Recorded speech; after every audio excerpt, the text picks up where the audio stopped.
There was a clothing chain store with about 4,000 employees in New York that brought me on to figure out why their diversity inclusion hiring efforts weren't working out.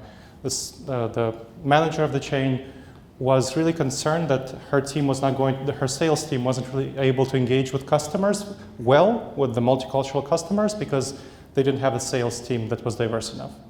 And she was really incentivizing diversity hires, so that was going on. So that was good. And so kind of I looked at that was good. And so they were taking care of the horns effect of addressing the diversity, kind of not wanting to hire people who are like you. Now what was going on is something that the person in the back mentioned.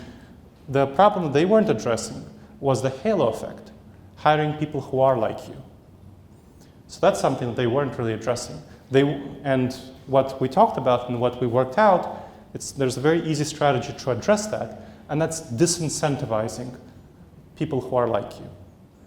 So in your employee assessment questionnaire, evaluating whether somebody is like you, whether they're a Buckeye fan, whether they went from the same place, were they born in the same place, do they come from the same cultural background, socioeconomic background, and giving them negative points for it.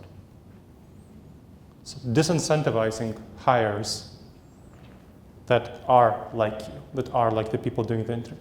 Very effective strategy, and that's what helped turn around the situation for the clothing chain store. And that's a relatively easy thing to employ in D&I settings.